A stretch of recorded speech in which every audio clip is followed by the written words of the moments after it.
कि उन्होंने गुरुदेव से पूछा कि गृहस्थी में रहते हुए भगवत प्राप्ति कैसे हो सकती है। तो उनका भगवत स्मरण करते हुए अतिथि को भगवान समझना, कभी अतिथि का अपमान मत करना। उन्होंने गुरु वाक्यों पर दृढ़ विश्वास कर लिया, जो भी आए तो उसे भगवत भाव से उसकी आराधना करते। पत्नी से कहा, संपूर्णतया उस अतिथि की सेवा करना ये गुरु का आदेश है। बहुत वर्ष हो गए सेवा करते हुए, तो एक दिन भगवान ने लीला रची। अतिथि के रूप में भगवान स्वयं आए। कोई संत वेश में नहीं, ऐसे ही सादा कोई भी अतिथि आ जाए, गृहस्थी में अतिथि का सम्मान करना ये परम धर्म है, अतिथि देवो भव। और उनका ये स्वभाव था कि यदि दरवाजे में पादुका उतरी हुई है तो अंदर तभी जाते थे जब आदेश आ जाता था पत्नी का, कहीं किसी भी तरह से अतिथि देव संकुचित ना हो जाए। पत्नी पूर्ण पतिव्रता, पति की आज्ञा में रहने वाली। अब अतिथि रूप में प्रभु आए थे तो पूछा, भगत जी कहाँ हैं? तो बोले कुछ सामग्री लेने गए हैं। बोले हमारे पास बैठो। आंगन में ऐसे सैया लगाई, बोले पास बैठो, हमसे बात करो। अब वो जब दरवाजे पे आए, देखा पादुका अतिथि पधारे हुए हैं, तो दरवाजे पे ही खड़े हो गए। सामने ही पलंग डलवाया था, सामने बात कर रहे, हंस रहे, विनोद भरी चेष्टा कर रहे, वैसे सामने खड़े। फिर देखा कि कोई फर्क नहीं पड़ा तो गले में हाथ डाला और वहां तक आए और कहा, क्यों खड़े हो आप, अंदर आइए, अंदर की सेवाएं कीजिए। तो बोले भगवान जो आज्ञा।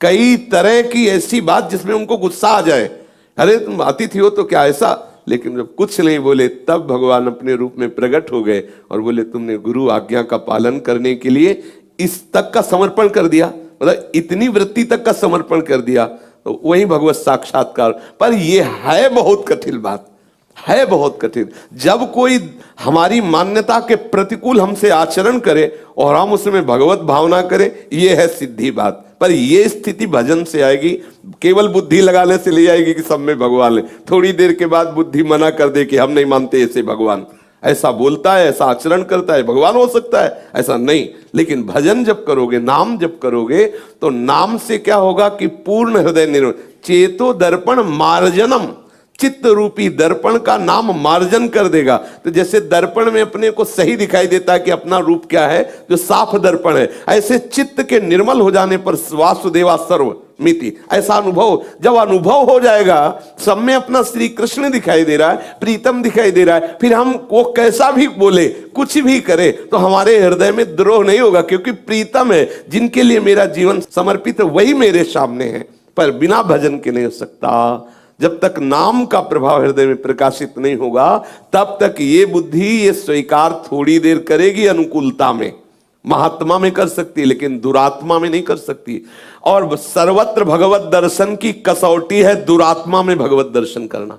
ये क्रूरा अपि पापिनो न च सताम संभाष्य दृश्याश्चये, जो क्रूर हैं, जो पापी हैं, जो नीच हैं, जो संतों के साथ संभाषण करने योग्य भी नहीं, ऐसे को साक्षात राधा वल्लभ लाल मानना। मेरे राधा स्वाराध्य बुद्धि मत, दृढ़ दृढ़ बुद्धि मेरे राधा वल्लभ लाल, ये है कठिन बात। ये तभी आती जब खूब भजन होता है, नाम जब किया जाता है तो चित्त निर्मल हो जाता है, अनर्थ की निवृत्ति हो जाती है। तो सच्ची बात है कि प्रभु ही है, दूसरा कोई है नहीं। समझ रहे हो ना, मानने की केवल बात नहीं है वही है, उनके सिवा कोई है ही नहीं। पर यह बात जब आपके अनुभव में आ गई तो कैसा भी खेल करे। फिर जैसे नाटक मंच में जो दुष्टता का नाटक कर रहा है, उसे हम जानते हैं पहले से, बहुत सच्चा आदमी है, बहुत पवित्र है, लेकिन वो नाटक कर रहा है, शराब की बोतल ले, बिल्कुल आसुरी प्रवृत्ति का। तो आपको मनोरंजन होगा लेकिन गुस्सा नहीं आएगा, आपका मनोरंजन हो। जब कोई कहेगा तुम हंस रहे हो, बोले हमें पता, बहुत ईमानदार आदमी, बहुत सच्चा आदमी है, बिल्कुल शराब नहीं पीता, केवल ये अभिनेता इतना सुंदर है, तो कैसा अभिनय कर रहा। तो हमारा श्री कृष्ण बहुत बड़ा अभिनेता है, जगन नाटक वही भवा, वो अकेले इतने रूप धारण करके और आसुरी प्रवृत्ति और दैवी प्रवृत्ति, सब प्रवृत्तियों का, जड़ का, चैतन्य का, सब का नाटक कर रहा है। अगर ये बात तुम जान गए तो केवल मुस्कुराते रहोगे। प्रसन्नात्मा ब्रह्मभूता प्रसन्नात्मा न सोचते न कांग, हर समय प्रसन्न रहेगा, क्योंकि वो जान रहा मेरा प्रीतम ही है। समझ रहे? बाल मुकुंद शरण जी वृंदावन से जी महाराज जी, जीवन में निम्नलिखित बातों को अपनाते हुए क्या युगल सरकार के चरणों में प्रीति हो जाएगी? इनकी बातें हैं।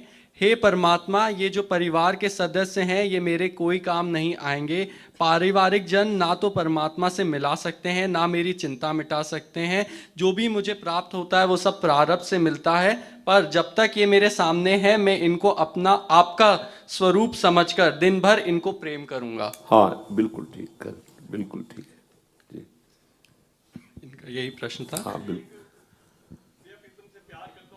व्याकुलता और तड़प इस पाषाण हृदय में कब होगी महाराज जी, लोहे वाले हृदय? हाँ, जब अखंड स्मृति पहले आए, पहले अखंड स्मृति आवे तब व्याकुलता आएगी। प्रेम का प्रादुर्भाव होता है अखंड स्मृति से, अनन्य स्मृति से। देवर्षि नारद जी ने लिखा है अव्यावृत भजनात्, जिसका अखंड भजन होता है तो हम निरंतर चिंतन के प्रभाव से प्रभु की प्राप्ति के लिए विकल होने लगते हैं कि जिनके लिए हमने सर्वस्व छोड़ा, जिनका हम निरंतर चिंतन करते हैं, आज तक वो मिले तो है नहीं, आज तक देखा नहीं, हे प्रभु कैसे मिलोगे, तब व्याकुलता शुरू हो जाती है। आज के चरित्र को सुना, आज के सत्संग को सुना, ये शास्त्र की वार्ता का चिंतन करते हुए मन व्याकुल हो गया, कैसे मैं संसार से विलग हूं, कैसे मुझे भगवान मिले, हृदय में विकलता हो गई। और वही विकलता आपको आगे बढ़ाती चली जाएगी और एक दिन भगवत साक्षात्कार हो जाएगा। वो ऐसी भूमिका पैदा करते हैं प्रभु, ऐसी स्थिति लाते हैं जिसमें साधक के सारे दरवाजे बंद हो जाते हैं, केवल एक ही दरवाजा बचता है कृपा का, उसी दरवाजे में से भगवत साक्षात्कार होता है। जब तक कहीं कोई मेरा है, जब तक कुछ मेरे में बल है, तब तक दौड़ना होगा, और जिस दिन थक करके हार जाओगे उसी दिन वो दरवाजा खुल जाता है। दैन्य होकर आर्त भाव से पुकारता है, अब मैं किसी काम का नहीं, तो दरवाजा खुल जाता है।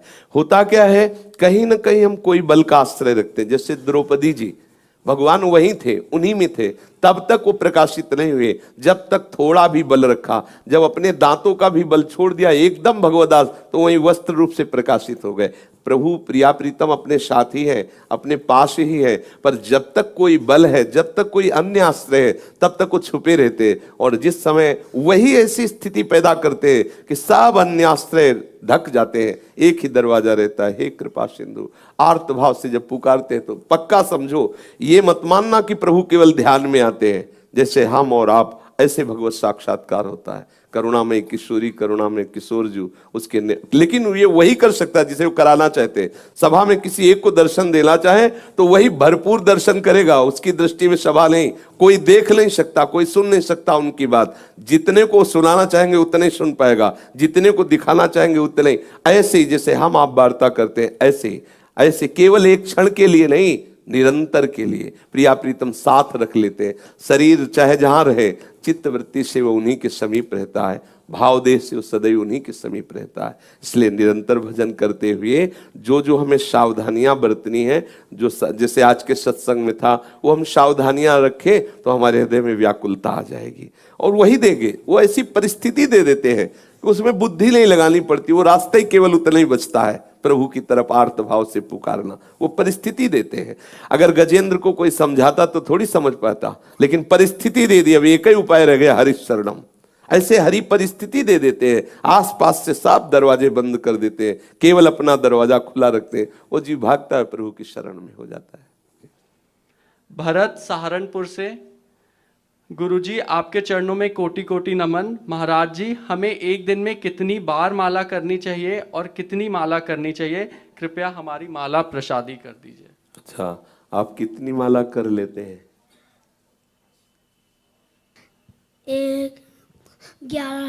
11। ठीक है, आप 11 ही रोज नियम से करते रहिए, ठीक है। बहुत कृपा है जो आप इस अवस्था में 11 करते हैं। एक दिन में कितनी बार करनी चाहिए? हर श्वास में करना चाहिए, जितना आप कर सकें, ठीक है। चाहिए तो एक भी मिनट प्रिया प्रीतम से बिलग ना जाए, क्योंकि इसी अवस्था से यदि धारणा पक्की कर ली जाए भजन की, तो निश्चित निरंतर भजन होने लगता है जी। कौन सा इसका है? आगे ये कह रही हैं, जब किसी साधिका या पारमार्थिक व्यक्ति से भी समीपता बढ़ने लगती है तो उससे चिढ़ सी होने लगती है और व्यवहार में रूखापन आ जाता है। अच्छा है, अच्छा है, आना चाहिए, बहुत बढ़िया है, बहुत बढ़िया है, इसमें कोई निषेध नहीं, ऐसा ही होना चाहिए। साधक का स्वभाव ऐसा रहेगा तो फंसेगा नहीं, साधक का स्वभाव ऐसा रहेगा तो किसी से व्यवहार नहीं बनेगा। अच्छा है, बिल्कुल ऐसा होना चाहिए। कठोर व्यवहार मत करो, लेकिन हृदय की ऐसी स्थिति होनी चाहिए, बढ़िया है। इंद्रजीत जी, गुरुदेव भगवान के चरणों में कोटि कोटि वंदन। गुरुजी, पिछले 1 माह से शरणागति प्राप्त हुई है। पहले एकादशी का उपवास करते थे, अब मेरे लिए क्या उपदेश है, उपवास करूं या नहीं? जब तक हमारी प्यारे जू में समर्पण की पूरी वृत्ति नहीं जागृत होती तब तक रहिए, और जब आपको हृदय से ऐसा लगने लगे कि हम आठों पह प्यारी जू के सिवा, तो फिर हम आपको उपाय बता देंगे राधा वल्लभ जी में। आप ऐसा करके फिर एकादशी को प्रणाम करके बस मन बुद्धि चित्त हम सब प्यारी जू के चरणों में समर्पित कर दो। सार बात यही है, पर अभी आप रहे। हेम श्वेता जी राजस्थान से, महाराज जी के श्री चरणों में प्रणाम। महाराज जी, जीवन में कोई नियम नहीं है, खुद से कोई नियम निभा नहीं पा रहे, कृपया स्वरूप नियम देवें। किसके शरणागत है? अभी शरणागत नहीं है। फिर कैसे नियम कैसे? कोई भी एक नियम जो आप देते हैं। पहले शरणागत होइए किसी संत की, फिर नियम बने। नियम तभी निर्वाह हो पाएगा जब हम एक पद्धति में, एक मार्ग में आ जाएं, किसी सदगुरु का आश्रय ले ले। प्रारंभ यहीं से होता है। ऐसे नाम जप करो, राधा वल्लभ श्री हरिवंश नाम जप करो, चतुरासी जी का पाठ करो, कभी कभी गीता और भागवत के सूत्रों को, जो श्लोक है उनका चिंतन करो। पर उपासना पद्धति तभी चलती जब किसी सदगुरु का वरण करते हैं। हाँ, सदगुरु का किसी महापुरुष का आश्रय ले लो, किसी आचार्य का आश्रय ले लो, और उसकी पद्धति से फिर नियम बनाओ, तो नियम निर्वाह होता चला जाएगा आचार्य कृपा से। राधे, गीता जी का नित्य पाठ करती हूँ और आधा गलत होता है, आधा ठीक होता है। कई कहते हैं कि पाठ नहीं करना चाहिए। हाँ जी, ये ना कहते हैं भी मैं गलत बोलती हूँ, आधा वर्ड, आधा तो ठीक बोलती हूँ। कई कहते हैं भी पाठ करें या ना करें हम। गीता जी का या श्रीमद् भागवत का मूल पाठ करने का अधिकार उसी को है जिसको संस्कृत का ज्ञान है, लेकिन उसके अर्थ को समझकर चित्त वृत्ति को लक्ष्य में लगाने का अधिकार सबको है। यदि आपको संस्कृत का पूर्ण ज्ञान नहीं है तो हमें संस्कृत से संबंध नहीं रखना, हमें जो प्रभु ने आदेश किया है उससे संबंध रखना है।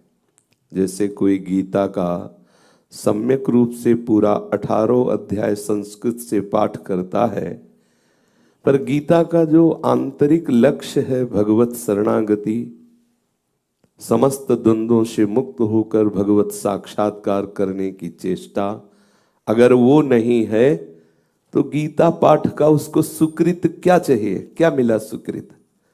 तो गीता जी का महापुरुषों ने सरल भाषा में अर्थ प्रकाशित किया है। बहुत से महापुरुषों ने, यदि अपने को संस्कृत का शुद्ध ज्ञान ना हो तो गीता जी की टीका पढ़ करके हमको जो गीता जी उपदेश करते हैं उसे जीवन में उतारना चाहिए।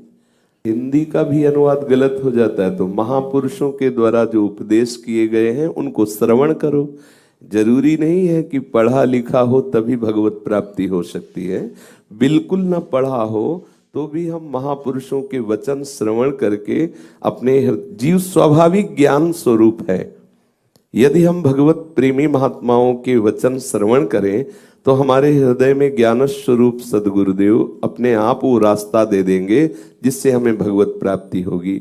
जैसे हम रोज सुनते हैं, गीता जी की ही आज्ञा है, मच्चित्ता मदगत प्राण बोधयन्तः परस्परम कथयन्ति च माम नित्यम तुष्यन्ति च रमन्ति च तेषां सतत युक्तानां भजतां प्रीतिपूर्वकं ददाम बुद्धियोगम तम येन मामुपयान्ति ते। मत चित्ता, जिसने मेरे में चित्त को लगा दिया है, मुरारी पादार्पित चित्त वृत्ति। मदगत प्राणा, प्राणों का कार्य जैसे श्वास लेना श्वास छोड़ना और भी बाहर की क्रियाएं प्राण बल से ही होती हैं। तो मदगत प्राणा का तात्पर्य है कि हम अपने श्वासों में नाम को बसा लें, जितनी भी चेष्टाएं हों वो भगवत प्रीत्यर्थ करें, तो ये प्राणों का समर्पण हो गया।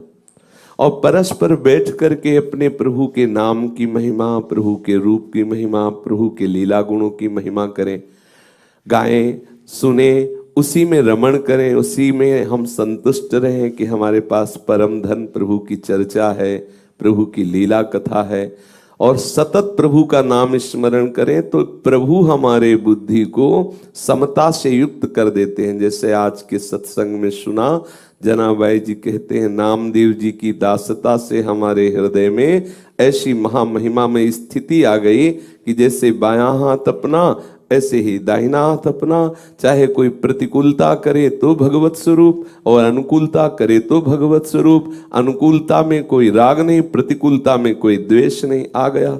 समा सर्वेश भूतेषु मद भक्तिम लभते पराम, आ गई स्थिति। तो हम प्रभु की चर्चा सुने, अगर हमारे हृदय में जो प्रभु के प्रति भाव आ रहा है वो आपस में बैठकर करें, प्रत्येक वृत्ति को नाम में लगाने की चेष्टा करें, अपने प्राणों का संयमन करके प्रभु के नाम में प्रभु के सुख वर्धन के लिए चेष्टाएं करें, हो जाएगा। अपने आप हमें भगवत साक्षात्कार हो जाएगा। जरूरी थोड़ी कि हम पढ़े लिखे हों, बहुत विद्वान हों तभी भगवत प्राप्ति होगी। फिर तो जो पढ़े लिखे नहीं उनको तो भगवान मिलेंगे ही नहीं। निश्चित समझो, जिनको राम बोलना भी नहीं आता था वो मरा मरा बोल करके वाल्मीकि ब्रह्म ऋषि हो गए और उन्होंने श्री वाल्मीकि रामायण की रचना की। रचना कभी का नहीं पढ़े थे श्री भक्तमाली मथुरा दास जी महाराज, भगवत शरणागत होकर के धारा प्रवाह बोलने लगे। मूकम करोति वाचालम पंगुम लंघयते गिरिम यत कृपा तमहम वंदे परमानंद माधवम। प्रभु के शरणागत होकर नाम जप करो, और जहाँ भगवत लीलाएं महापुरुषों ने गाई है वहां जाओ सुनो, या उनके द्वारा आजकल तो यंत्रों में सुविधा है उसको सुनो। जरूरी थोड़ी कि हम पढ़ नहीं पाते तो गीता का रहस्य हमारे हृदय में नहीं आएगा। समझ रहे? आगे ये प्रश्न कर रही हैं, क्या ठाकुर जी को गाजर का भोग लगाना चाहिए या नहीं? हाँ, संन्यास मार्ग में और वैष्णव पद्धति में दोनों में ऐसा हमने पाया कि वैष्णव जन सेवन नहीं करते और कोई कोई सेवन भी करते हैं। इतना खास निषेध हमने नहीं पाया कि जैसे प्याज लहसुन निषेध है वैसे ही गाजर का निषेध किया गया हो, इतना निषेध नहीं देखा। बल्कि अपने तो संन्यास मार्ग में भी निषेध ही रहा, नहीं पाया। और वैष्णव पद्धति में भी प्राय निषेध ही है, पर कुछ वैष्णव जनों को सेवन करते हुए देखा, तो इसलिए मुझे लगता है कि प्याज लहसुन की तरह वो त्याज्य नहीं है। प्रायः संत जन जो जैसे देखा कि गाजर का जूस पी रहे हैं, बोले नेत्रों के लिए ऐसा, तो मुझे लगा कि कोई इतना निकृष्ट या निषेध नहीं है जो वैष्णव जन सेवन ना करें। पर प्रायः हमने संन्यास मार्ग में भी और वैष्णव जनों में भी देखा कि इसे भी प्रयोग नहीं करते, पर अगर करे तो कोई निंदनीय बात नहीं है।